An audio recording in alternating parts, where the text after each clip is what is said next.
There are three poems for three poets in the British tradition, three male poets, for which I apologize, but the connection between them is the connection between the content of the poems is what I want to kind of pull on a little bit. I thought about going with, there's enough poems out there around Christmas and Advent and Epiphany and all that. You could have done sort of one for each character, the shepherds, the wise men, Mary, Joseph, Jesus, obviously, as well. The animals even get some poems sometimes.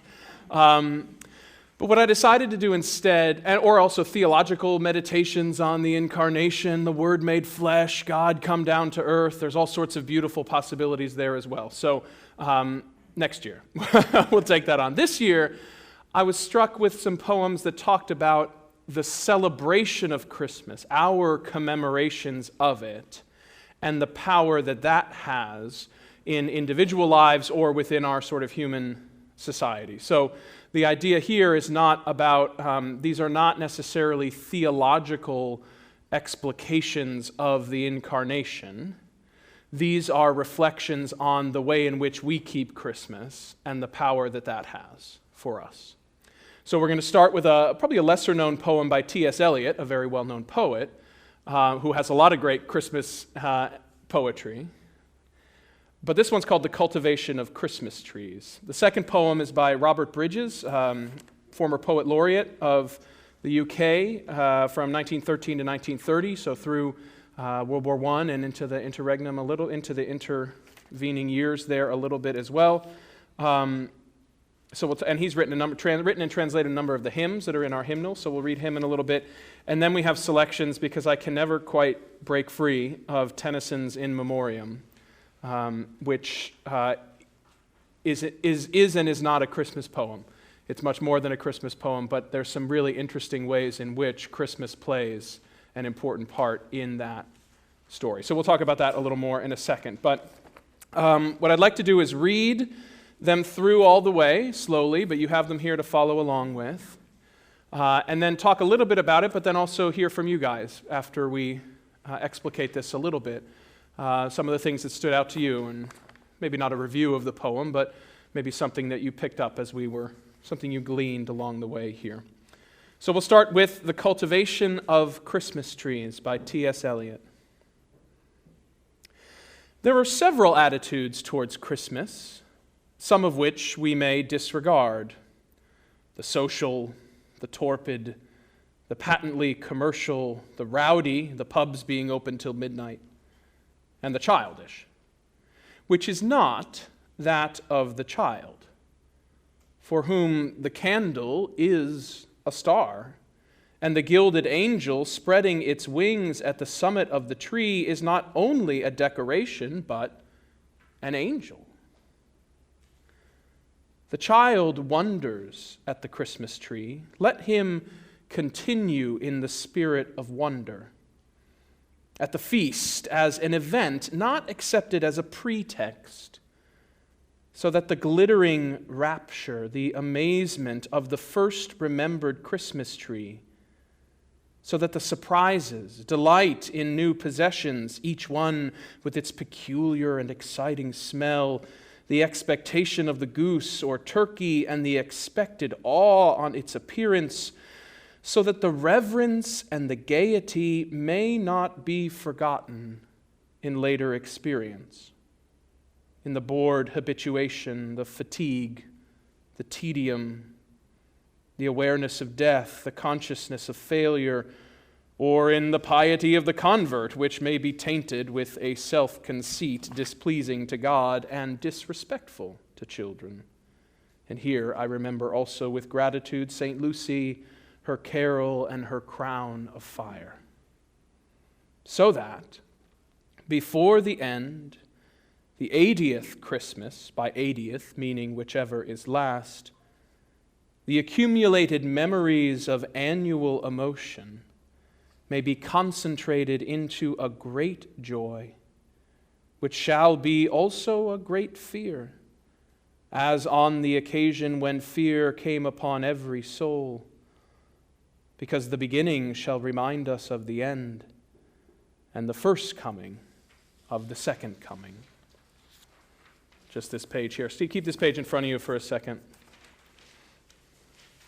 I sometimes find myself in conversations with folks who consider themselves very staunch Christians who are very anti-Christmas. They don't really like it. I wish it was more of an articulation against the sort of overly commercial, indulging in a sort of supremely capitalistic understanding of the holiday. It is not usually that. It is usually because they think it is somehow, going with Santa and presents and things like that, or somehow pulling focus away from the birth of Christ, and so we need to be very seriously defending that.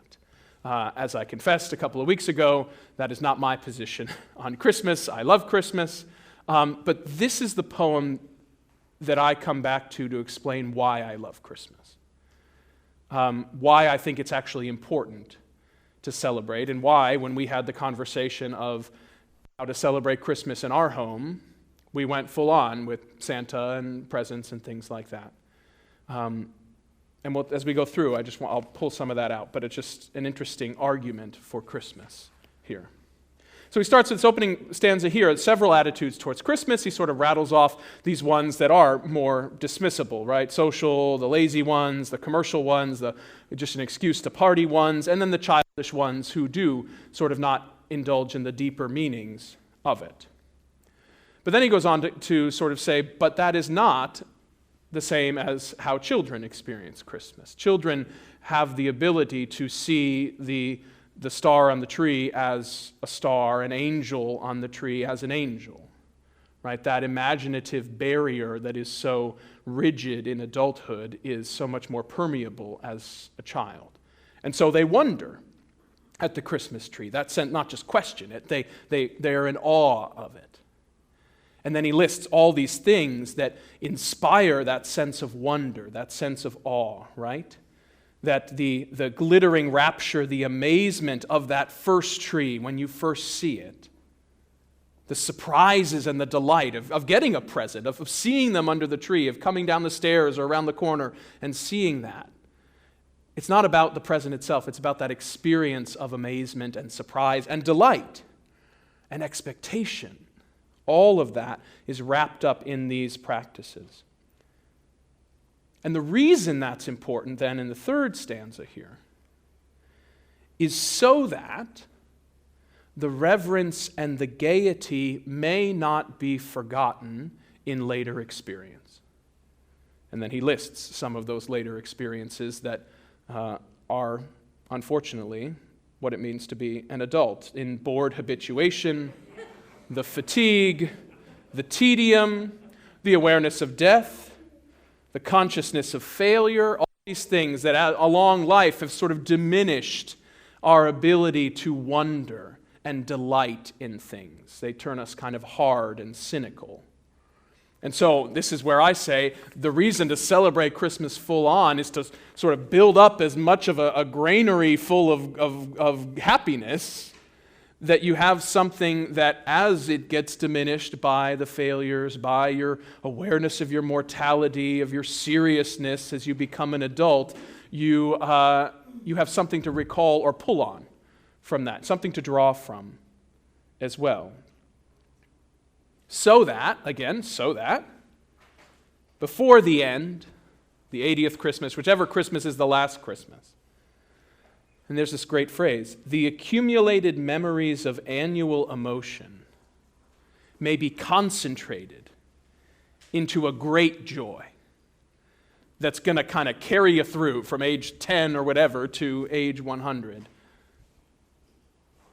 which shall also be a great fear, because you're going to meet those joys and then that fear in the sense of awe, but also unknown, right, as we come to the end of life. Can we get enough joy stored up that it's going to propel us all the way through from that first coming to that second coming, the beginning to the end? All right, so that's why I love this particular poem in this time of year.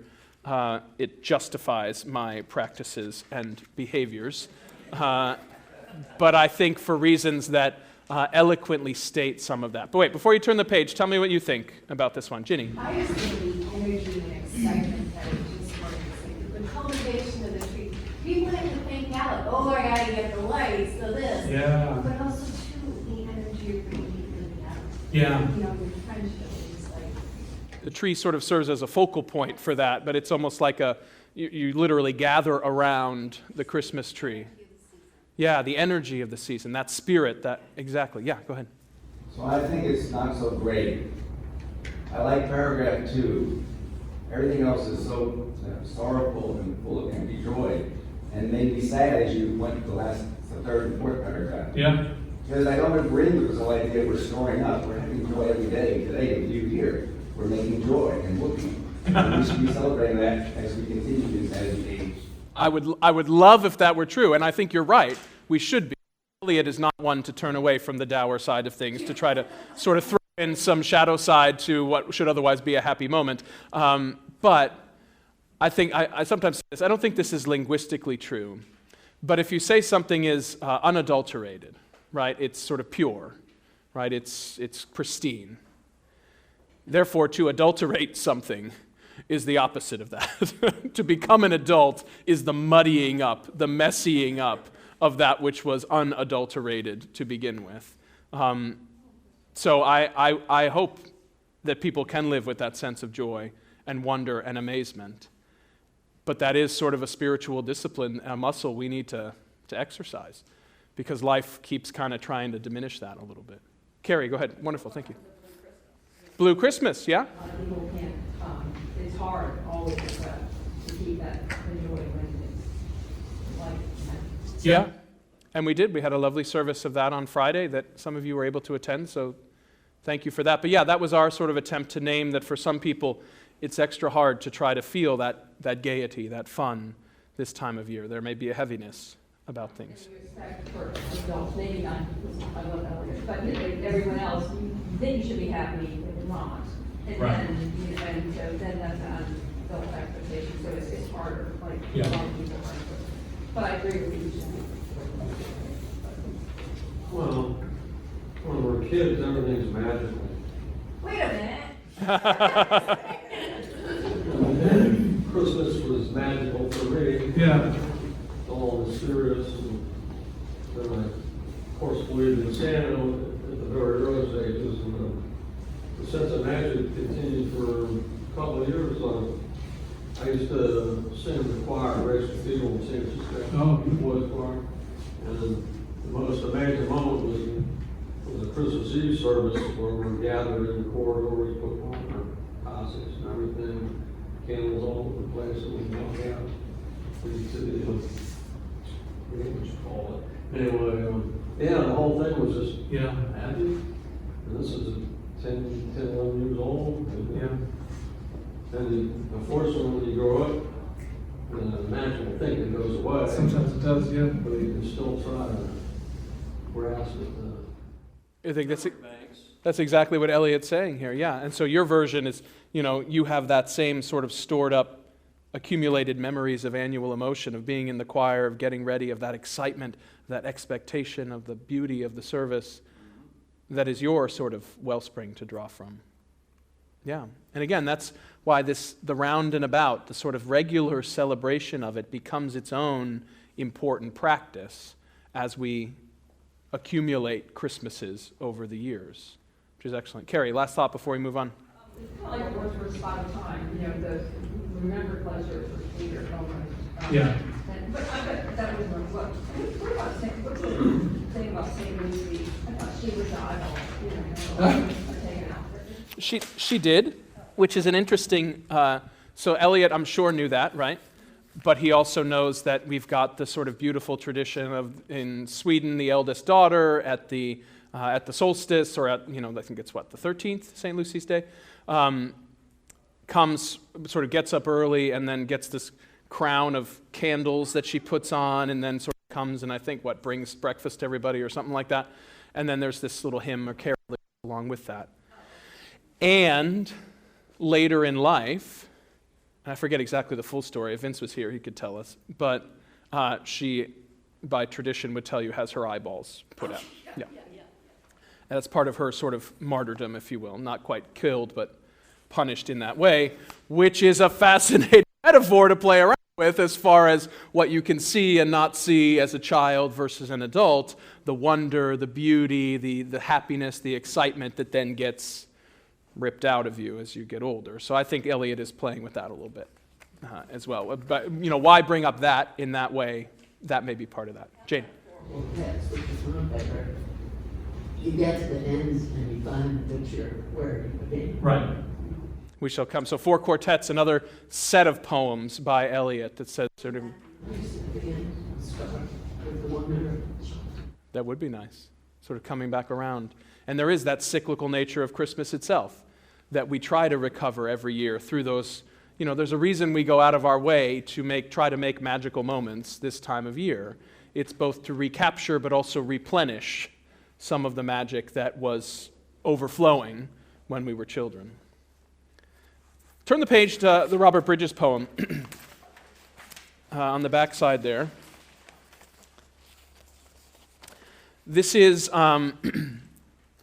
this parlays with Eliot in that it's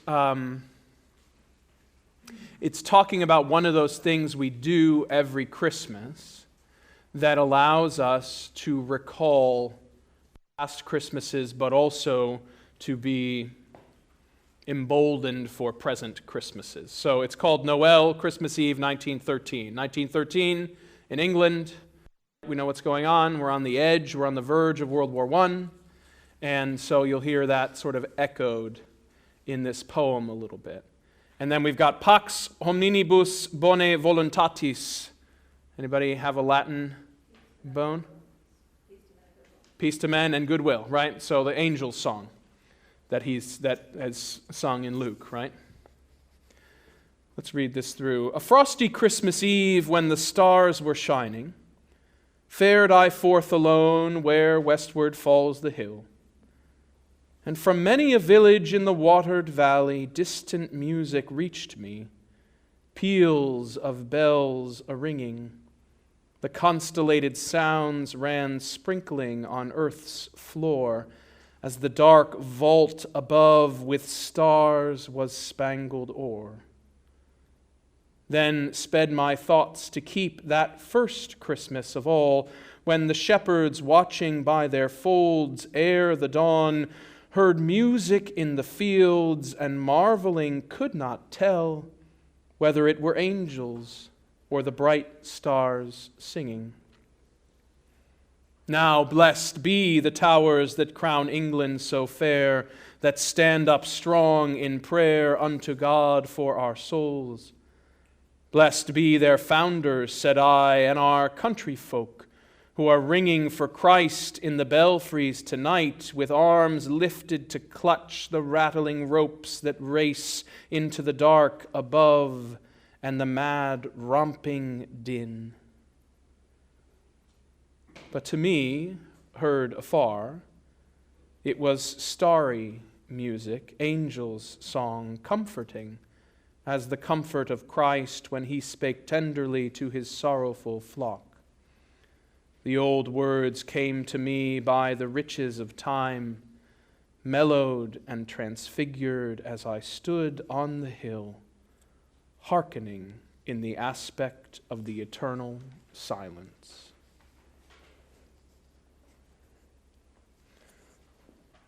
All right, so Robert Bridges is out on a walk, right, on Christmas Eve, a cold, frosty Christmas Eve, walks along the hills and hears from there the pealing of bells from the little villages in the valley, all the churches there, right? And he's got these beautiful descriptions of, right, the constellated sounds ran sprinkling on earth's floor as the dark vault, so from the floor to the dark vault above with stars, where stars were spangled o'er. And what does he think about then? He sort of feels like he's one of the shepherds, right? He's like, might this have been like what it was like to stand out on that Christmas Eve in the fields and hear these sounds coming at you from who knows where. So he couldn't tell whether it was the angels or the stars, but something singing, right? And this second stanza is where I think he makes reference. He nods to what's going on in the world. He's saying, you know what? Blessed be those towers that crown England so fair, that stand up strong in prayer. So there's a stronger language here. It's not quite as soft and gentle. Blessed be their founders and our country folk who are up there working, right? Who are pulling and making what must have been a really loud noise to them. And you can hear that sort of sense of it's almost industrial, right? The yanking on the ropes, the pulling, the loud noises. It's like machinery almost. So they are in there doing that to create this beautiful thing, to stand up strong in prayer unto God for our souls. So blessed be those who are ringing for Christ in the belfries tonight with arms lifted to clutch, another kind of aggressive verb, the rattling ropes that race into the dark above and the mad romping din. So that's what people are doing. So that, to me, heard afar, it can be starry music, angels' song, comforting, as the comfort of Christ.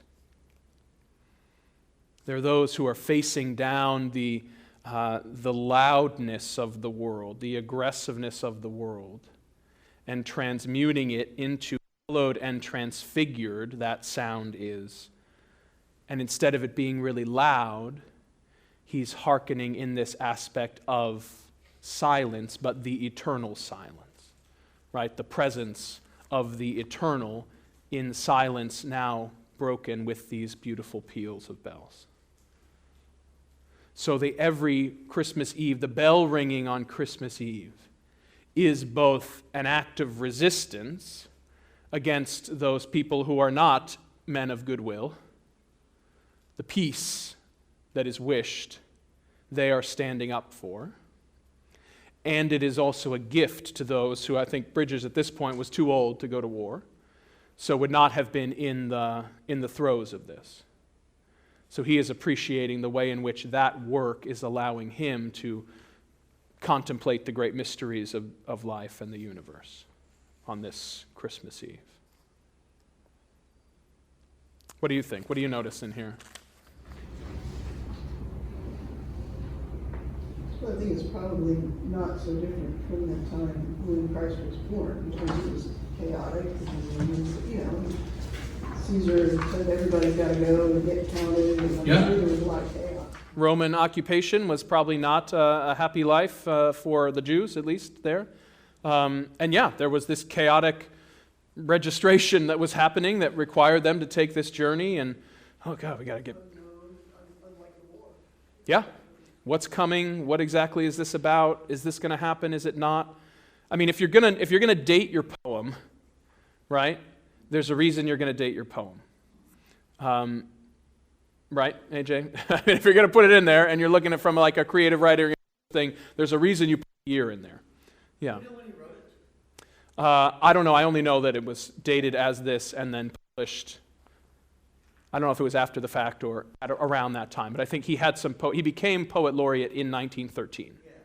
So. I found that here as interesting as far as if he wrote this, in the midst of World War I, reflecting back right on the eve of it. Yeah. Versus if he wrote this in 1913, when there was conflicts going on, but World War I had not begun. Right, but it's on the verge, on the eve of it. Interesting as far as the level that he's bringing, what sort of distance of narrator he has, basically, what level of reflection he's bringing onto this, or if he's in the moment with everyone else. Fascinating, too, to think about it and think about this, but sort of on the eve, right? On the eve of perhaps World War I, on the eve of Christmas, these sort of pivotal moments in history there. Yeah, go ahead. World War I started August 1914.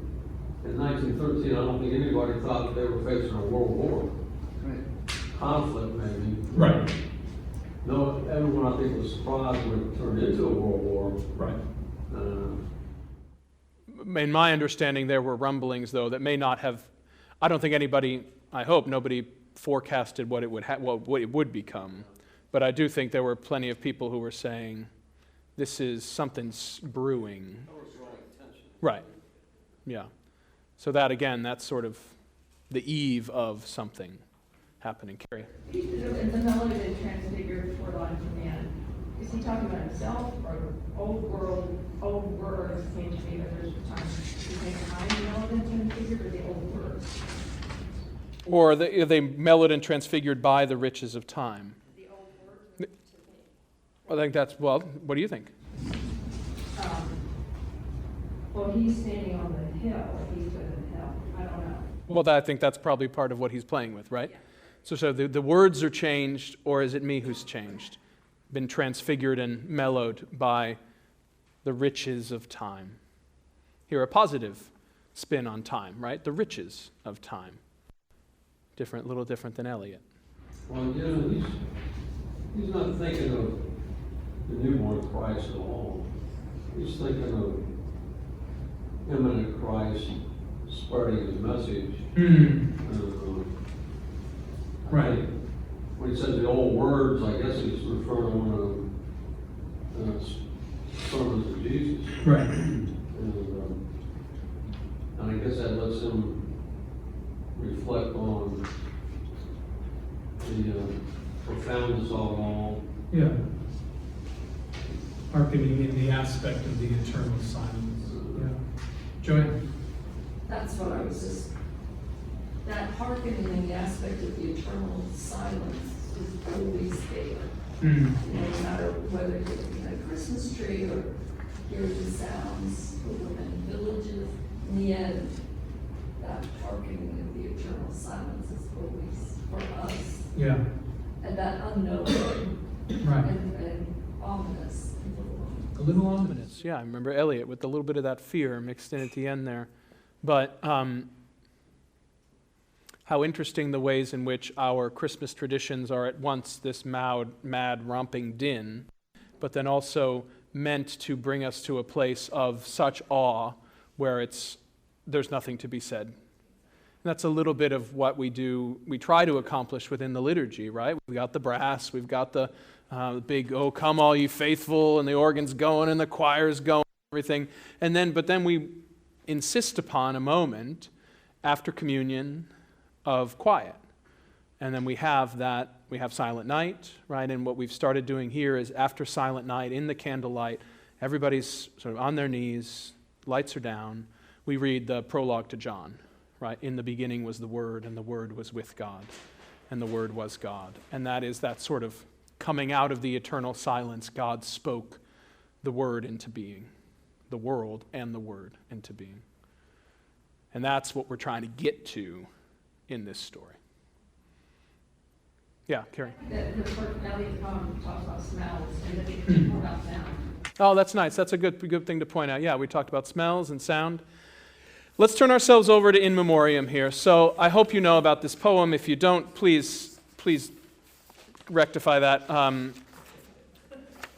Tennyson's In Memoriam, one of the most famous poems of probably in the English language. It's written in 133 sections. So that's why this is selections from that. We didn't have time to read the whole thing. It is a story. They are lines composed over the course of, I think it's 17 years. He had a good friend from college named Arthur Henry Hallam, A-H-H. So the full title is In Memoriam A-H-H, who died in his early 20s from a brain hemorrhage. And In Memoriam is 17 years worth of collected grief and processing that Tennyson is doing with some of the most memorable lines in English poetry, at least in modern English poetry. Nature red in truth and claw, there's more doubt in honest faith than there are. No, there's more faith in honest doubt than in half the creeds, things like that. It's him working through the loss of his friend. And so, one of the things that punctuates that is Christmas. We're going to read about the first Christmas after he lost his friend, the second Christmas, and then another Christmas, the third one in the poem. We don't know exactly if it's the third one in like the next year, third year.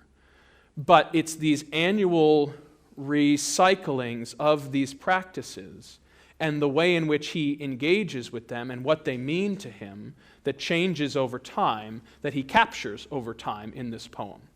So again, those practices, those regular things, have a way in which, and we'll see what they do to him as he goes through, but that's why we're going to read this at Christmas time. And there's a famous section in the middle there that you'll note, no doubt, but other sections as well worth saying. So I'm going to read what's on 3 and 4, stopping halfway on 4 because that's where we jump to the next section. But then we'll talk about that and then move on and do this relatively quickly.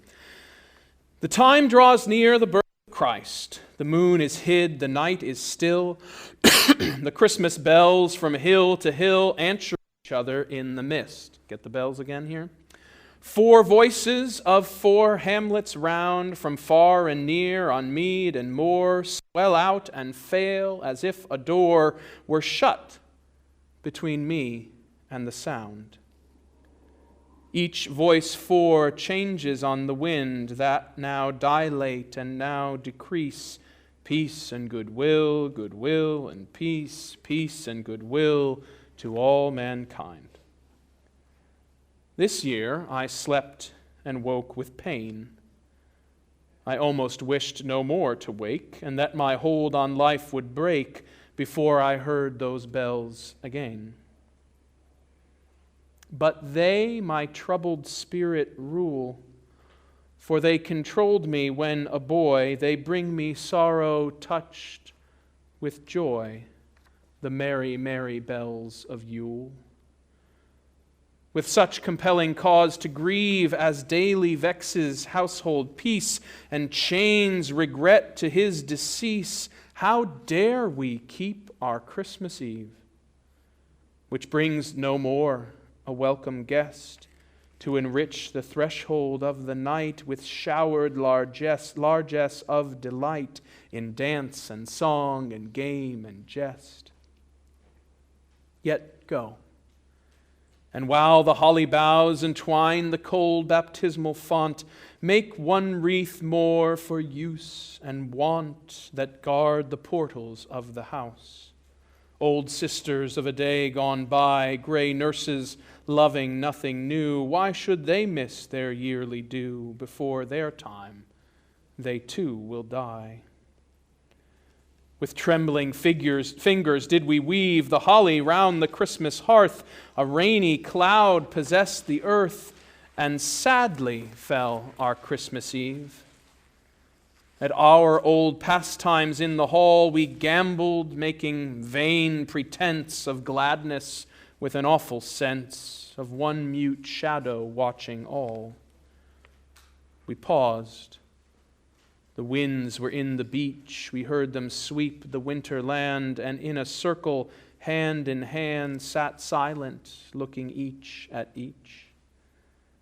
Then, echo-like, our voices rang. We sung, though every eye was dim, a merry song we sang with him last year. Impetuously we sang. We ceased. A gentler feeling crept upon us. Surely rest is meet. They rest, we said, their sleep is sweet. And silence followed, and we wept. Our voices took a higher range. Once more we sang, they do not die, nor lose their mortal sympathy, nor change to us, although they change. Wrapped from the fickle and the frail with gathered power yet the same, pierces the keen seraphic flame from orb to orb, from veil to veil. Rise, happy morn, rise, holy morn, draw forth the cheerful day from night. O Father, touch the east and light the light that shone when hope was born.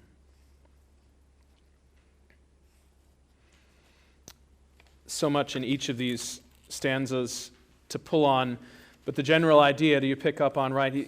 He doesn't really want to celebrate Christmas. His heart is not in it, and yet something about the repeated rituals, right? The songs, the games, the weaving of the holly around the decorating, right? The bells.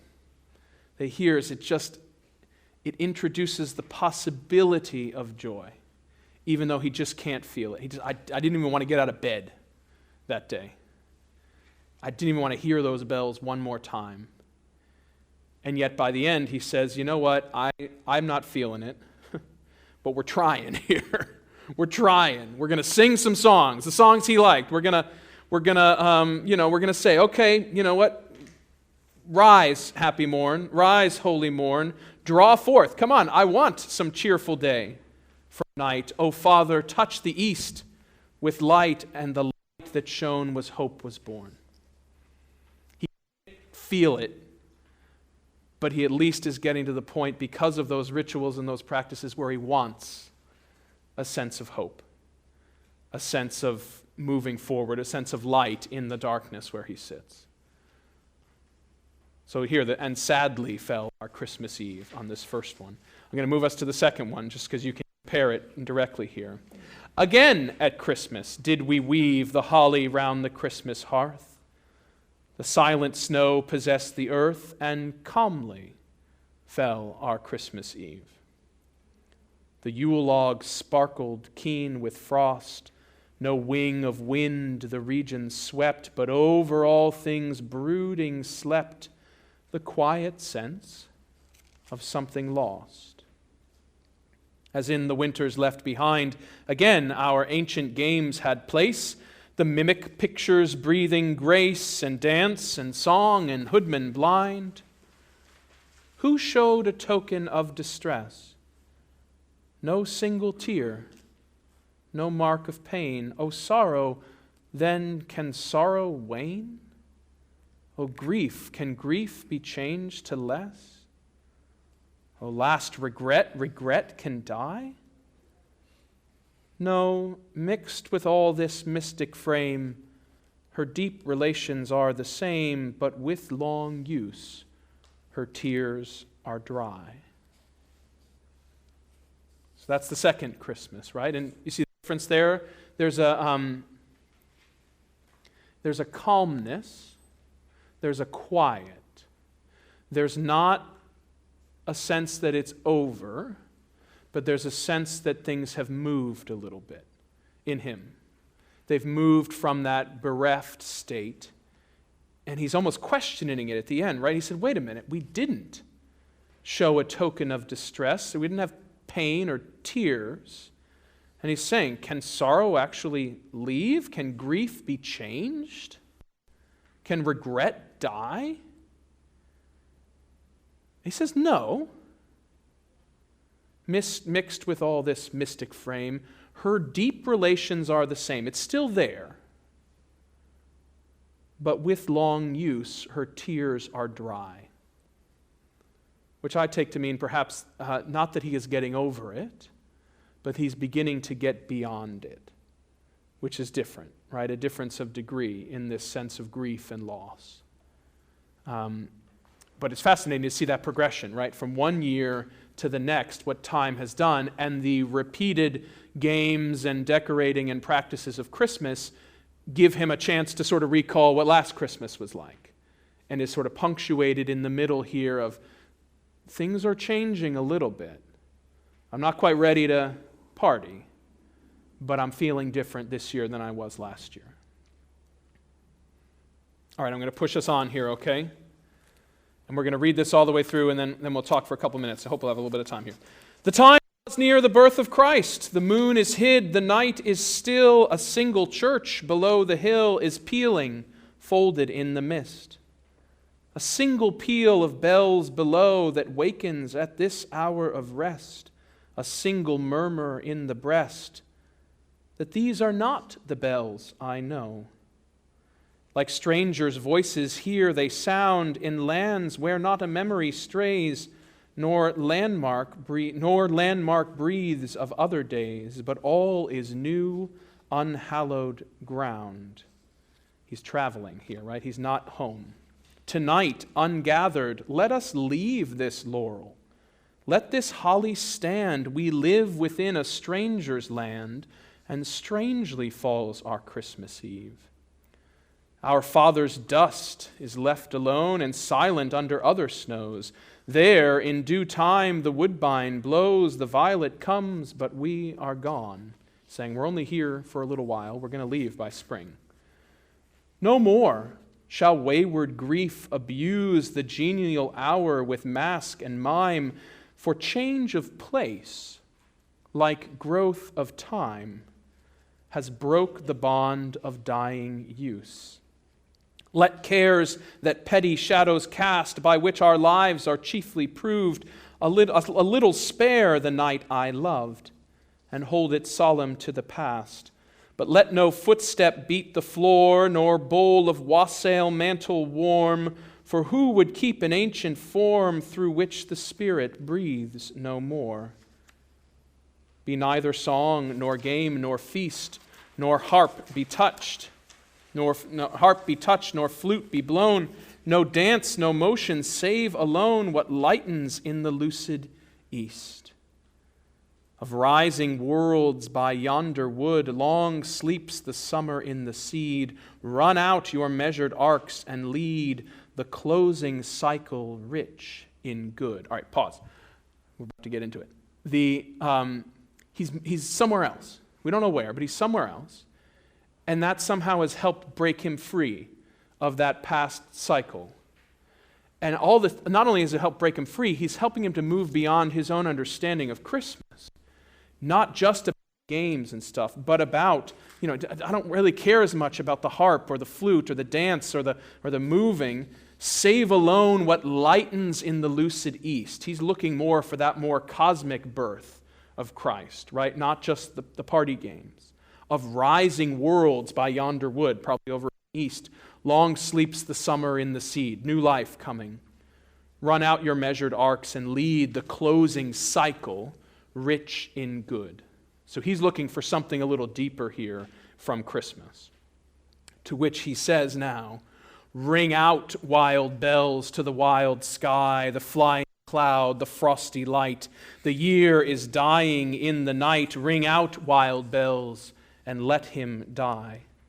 Ring out the old, ring in the new, ring happy bells across the snow. The year is going, let him go. Ring out the false, ring in the true. Ring out the grief that saps the mind, for those that here we see no more. Ring out the feud of rich and poor, ring in redress to all mankind. Ring out a slowly dying cause and ancient forms of party strife. Ring in the nobler modes of life with sweeter manner, purer laws. Ring out the want, the care, the sin, the faithless coldness of the times. Ring out my mournful rhymes, but ring the fuller minstrel in. Ring out false pride in place and blood, the civic slander and the spite. Ring in the the love of truth and right. Ring in the common love of good. Ring out old shapes of foul disease. Ring out the narrowing lust of gold. Ring out the 1,000 wars of old. Ring in the 1,000 years of peace. Ring in the valiant man and free, the larger heart, the kindlier hand. Ring out the darkness of the land. Ring in the Christ that is to be. Then to close, it is the day when he was born. A bitter day that early sank behind a purple frosty bank of vapor, leaving night forlorn. The time admits not flowers or leaves to deck the banquet. Fiercely flies the blast of north and east, and ice makes daggers at the sharpened eaves, and bristles all the brakes and thorns to yon hard crescent the moon as she hangs above the wood which grides and clangs its leafless ribs and iron horns. Together in the drifts that pass to darken on the rolling brine that breaks the coast, that's the sea. But fetch the wine, arrange the board and brim the glass. Bring in great logs and let them lie to make a solid core of heat. Be cheerful-minded, talk and treat of all things even as he were by. We keep the day with festal cheer. With books and music surely we will drink to him whate'er he be, and sing the songs he loved to hear. So he has gotten himself to a place embracing this larger transformation of the Christian story, right? This ring out the old bad stuff, ring in the new stuff, the dawn breaking in the east, and then he can come back around to these, and he has done well enough to have grown into a place of rejoicing while also having integrated this sadness of his loss himself. All right, friends, we have to get ready for church. I'm really sorry to have rushed us at the end here, but hold on to these. And if you want to talk more about them, there's this. You can come and join us on January 5th, where we can talk about these poems, and also we're going to be talking about the poetry and artwork that some of you have been reading and following along with in your Advent devotionals. So that's our next adult formation class. Thank you all very much. Hope this was meaningful and enjoyable for you. I know it was for me, so I hope it was for you as well. Thank you, guys.